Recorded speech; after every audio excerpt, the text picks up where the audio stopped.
د هغې نه بعد وایي د نور د راختو په وخت دعا. ما تاسو ته دا خبره ذکر کړې که انسان ډېر هم کوشش وکړي که نه او بیا هم د هغه کار نیمګړی په کار دا و چې دا دعا ما د سهار ماښام اذکارو په وخت کې راوړی او کتاب په آخره کې راغله او که داسې دې کتاب ته سړی کښېني که نه څو خبرې به چې دا مې داسې کړه دا مې داسې کړه به وکړي بیا به نورې مسلې زړه ته راځي که دا مې داسې کړه که دا مې داسې کړی دا فیصله ده د الله اټل فیصله چې که انسان ځان د اسمان ته ورسوي که نه دی بیا هم نیمګړی دی کار د ده بیا هم نیمګړی دی. کمال هغه صرف د الله دپاره دی. کامل ذات هغه الله رب العزت دی. کار د هغه کامل دی، خبره د هغه پوره ده، فیصلې د هغه پوره دي، دین د هغه پوره دی. هر چې موږ یو که موږ ډېر هم کوشش وکړو خو موږ هغه شاعر وایي که نه وناقص الذات لم یکمل له عملو چې د یو سړي ذات او اصل کمزوری نو عمل به د ده څه پوره شي. د خاورې نه پیدا، د خټې نه پیدا، د نطفې نه پیدا، د پیدایشي کمزوری ته دې حال ته وګوره نو د ده بس کار څه پوره شي. دومره کیدای شي چې د یو سړي کوشش د بل نه ډېري د بل هغه لګي. دا اوس د دې ځای خو نه دی، دې ځای په کار چې د سهار ماښام اذکار وکړي. د لمر د راختو په وخت دعا دا خاص دعا ده، دا اکثرو خلکو ته نه ده یاده، اکثرو خلکو ته نه ده معلومه دا دعا. امام مسلم دا روایت راوړی، امام ابن حبان هم راوړی دی. ابو وائل رحمه الله وی غدونا على عبد الله بن مسعود رضي الله عنه يوما بعدما صلينا الغداة فسلمنا بالباب. موږ یو ورځ د سهار د مانځه نه بعد د عبدالله بن مسعود خواته ورغلو رضی الله عنه. وایي موږ سهار مونځ کړی او د هغه خواله ورغلو، دروازې سره موږ سلام واچوه. په ګوره ادب دی د اجازت اخیستو، موږ ذکر کړی دی بعض درسونو. اجازت د اخیستو ادب دا دی چې ته به سلام واچې او بیا به دننه ورځې، بیا به اجازت واري. درې پیرې به اجازت الی، کله ته میلاو شو صحیح ده، که میلاو نه شو یو کمر راوالی چې دروازې بیخ وباسي یا په لاره کې کوڅو کې به چغې وي روزه لږه. اوس دا یم چې دا هم د آدابو خلاف دی. سبا له به سړی به دې دلیل چې د چغې د آدابو خلاف دی. په لارو کوڅو کې چغې وال، د چا کور په کمرو ویشته، کړکۍ په کمرو ویشته، دروازه په کمرو ویشته، دا ادب دی د اجازت اخیستو. بعض لا پکې دې حده پورې په دیوال ور واوړه هسې خپل ځای دی، کور خالي څوک پکې نه وي، څوک پکې نشته ور واوړه. دا خو د هغه حدود دي، دا د هغه کور دی، د دروازې په ولې لګولې ده، څنګه ته وایي چې څوک نشته ور واوړه. اجازت طریقه ده، ته ورټکې یو غاړې ته ودرېږي، ور به وټکې غاړې ته ودرېږي، بلکل په منځ ورته ولاړ یا غریب ور کولاو کې به ستا نظر په ټول کور ولګي. څومره ښایسته آداب دي په شریعت کې. ګوره چې کله موږ دا شریعت عملي کو صحیح که نه، والله چې زموږ دا معاشره به داسې مزېداره شي تپوس یې مه کوه. الله دې موږ له توفیق راکړي. نه هغه ته چې هلته ملک خو تاسو ته پته څوک دروازې نه بندوي او بل دغه کپړه ورته اکثر پرته وي، ته په دغه کې به ناستې، منډو کې به ناستې، ډډه به دې لګولي، ډز د سړی به راننوځي. د جوی ترز وی نو خو صحیح شو، ترز وی نه اسمان شو. کور ته ننوتو طریقه دا ده. زه به په څه حال ناست یم، کور کې زنانه دي، کور کې ماشومان هم دي. یو سړی خوښوي نه چې څوک اچانک راننوځي. ما په یو حال هغه ناست دی چې په دې حال ما ویني، دمه به کوي، خوب به کوي، کمیس به یې ویستی، څادر به یې لرې کړی، زنانه به د خاوند په مخ کې ګرځي را ګرځي کېدای شي د هغې په سر څادر نه ته ډزه ورننوځي. څه کې دا زموږ د تره د زوی کور دی، زموږ د ماما کور دی، زموږ د کاکا کور دی، د هر چا کور چې دی. شریعت ته دا وایي چې د مور کوټې ته ورننوځي، د مور نه به اجازه لري. د مور کوټې ته چې ننوځي، د مور. ولې رسول صلی الله علیه وسلم حدیث کې وایي تاسو کې یو څوک مور په داسې حال دی، ده غواړي چې په هغه حال یې خوښه نه وي. انسان نه ده، اوده به یې ځان له حال باندې به یې ما ورته خو په هغه حال لیده نه غواړو که نه نو بیا به ته اجازه تلې مور در ننوځه اجازت دی د دې په موږ کې کمی دی که نه غلطه مې وي هر چا کره چې ننوځي پلار کره رور کره مور کره خور کره ملګري کره تره ماما کاکا اجازت باندې دا اوس عبدالله ابن مسعود خواله ورلو وی دروازې سره موږ سلام واچو اجازت مو واخیستو فاذن لنا نو هغه موږ له اجازت راکړو فمکثنا هنیها نو موږ هلته ولاړو اجازت موږ ته میلاو شو خو موږ بیا هم ولاړو دروازې سره څه داسې لږ وخت موږ ولاړو فخرجت الخادم فقالت الا تدخلون نو د هغوی کره یوه خادمه چې د هغوی د کور خدمت به یې کوو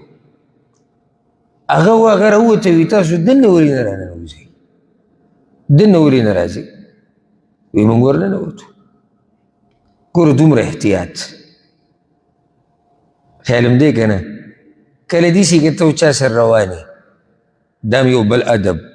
ته چا سره روان یې تا خپل کور ته بوځي ور یې کولاو کړو ورننوتو ته پسې سمدس شاته مه ځه کیدی شي دی چاته وایي چې اخوا شئ کیدی شي دی ور رابندئ کیدی شي دی پرده رااچئ ته لږ ودرېږه له دې راته بیا اواز کوي الا دا که دله تنګې او پوزې له دې راوستی ورته پسې رابون کې جدا مسله ده خو نور به تا ته اواز کوي ورور دننه راځه دا طریقه ده سمدس په چا پسې تله دا غیر مناسب دي ځکه چې دننه د کور حالات موږ ته نه دي معلوم او خو د کور سړی دا خو په هر حال ورننوځي خو ته خو د کور سړی نه نو ګوره دوی ته اجازت میلاو شو بیا هم ولاړ دي خادمه راووته وی تاسو ولې نه راننوځي وی موږ ورننوتو فاذا هو جالس یسبح چې موږ ورننوتو عبدالله ابن مسعود ناست دی دننه او تسبیحات د الله بیانوي سهار مانځه نه بعد ټیم دی دا خو قیمتي وخت دی د الله د یادولو ناست دی الله ذکر کوي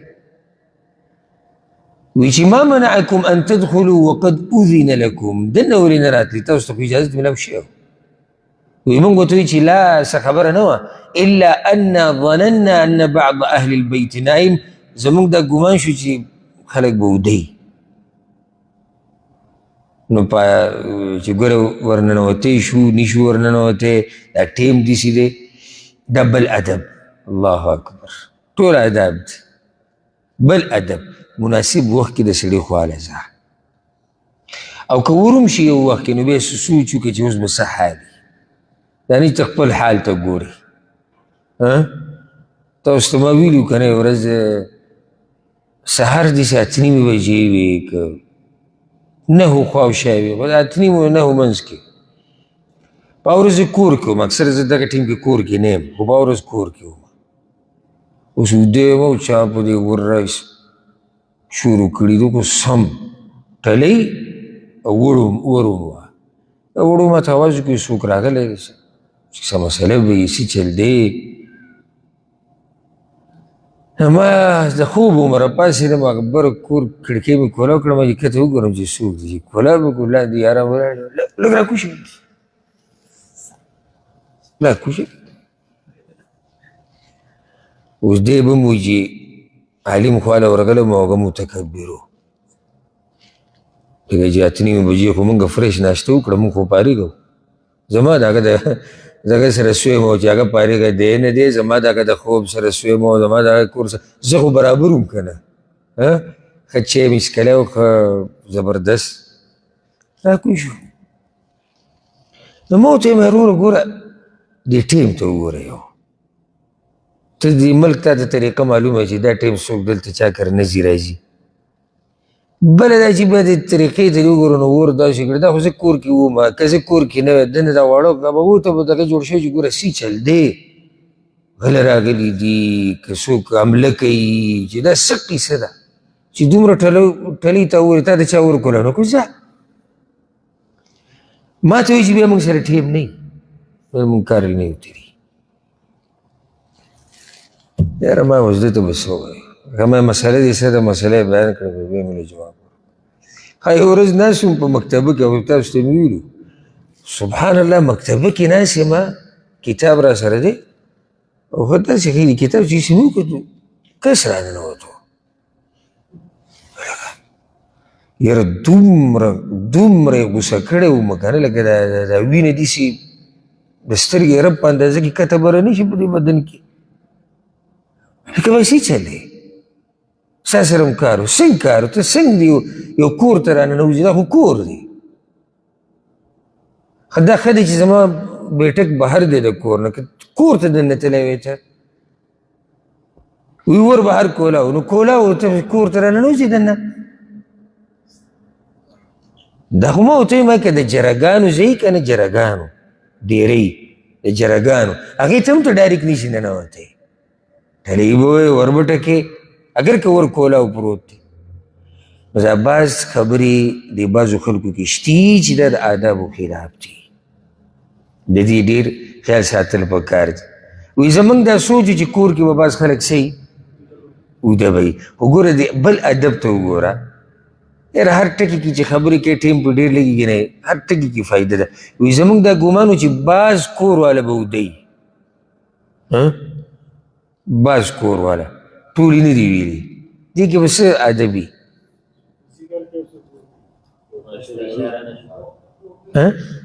څوک به ذکر کې څوک به اوده وي بل کېدای شي بل زما ذهن خو دې ته ځي الله اعلم چې دا کور د عبدالله بن مسعود دی او د عبدالله بن مسعود په شان سړی دا ټیم اوده کېده نه ده یعنې منلو نه ده نو ځکه ادب دا دی بعض کور والا چې د عبدالله بن مسعود خو ته وځي بهر ته که نه کوم څوک زموږ دا ګمان وي تاسو ټول به اوده نو عبدالله بن مسعود باندې ته ګمان کوي چې سهار منځه به دغه اوده دی اسکار نه کوي الغرض هغه ورته هم ناشنا خبره وکړه وي ظننتم بآل ام عبد غفلة نو ستاسو څه خیال دی چې زما خاندان په دې ټیم کې غافل اوده پروت دي دا د خوبونو ټیم دی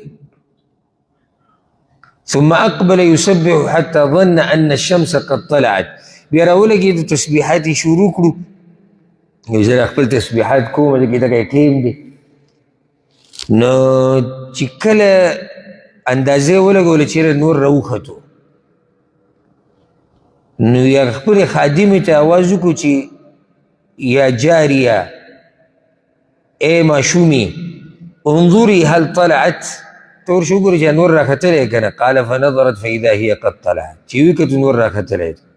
نو دا ذکر یې ووی الحمد لله الذي اقالنا يومنا هذا د دې کې دوه مطلب دي یو دا دی چې شکر دی د هغه الله چې نن ورځ یې راکړه او دا هم پکې مطلب پروت دی شکر دی د هغه الله چې ورځ یې راکړه او ګناهونه یې راله معاف کړو راوي وی قال مهدي واحسبه قال ولم يهلكنا بذنوبنا او دا ورسره هم ویلي زما ذهن ته داسې راځي چې او شکر دی د هغه الله چې په ګناهونو یې هلاک کړي نه وي نن ورځ یې راکړه دا موږ ته چې دا ورځ نوي نوي میلاویږي که نه نو دا د الله څه دی دا د الله مهرباني ده دا رحم دی ډېر خلک اوده شوي دي راپاڅېدلي نه دي موقع ورته نه ده میلاو شوي نو ځکه زه تاسو ته دا وایم ګوره دا یو سیکنډ نه دی یو سیکنډ دا د الله نعمت وګڼئ ګورئ لکه اوس کوم سړی نن به په دنیا کې داسې خلک ومي چې د ماښام لمانځه نه بعد مړه دي که نه به یې دي څوک ماسخوتن لمونځ د هغوی په نصیب کې نه و ما او تعالی الله توفیق د ماسخوتن د لمانځه راکړو ډېر به داسې چې نن شپې له به مړه کېږي موږ کې هم کېدی شي او ډېر به داسې چې هغه به راپاسي سهار لمونځ به هم کوي تهجد به هم کوي دا د الله نعمت نه دی نو ځکه دا ذکر داسې دی الحمد لله الذي اقالنا يومنا هذا ولم يهلكنا بذنوبنا بیا لاندې تنبیه ده په بل روایت کې د عبدالله بن مسعود نه داسې الفاظ هم راغلي دي الحمد لله الذي وهب لنا هذا اليوم ټول صفتونه د کمال خاص هغه الله لره دي چې دا ورځې موږ ته راکړه واقالنا فيه عثراتنا او زمونږ ګناهونه یې پکې موږ ته وبخل ولم يعذبنا بالنار او موږ له سزا د اور رانه کړه که ته دا ذکر په دې طریقې سره وې او که په دې اولنۍ طریقې سره وې دواړه رواج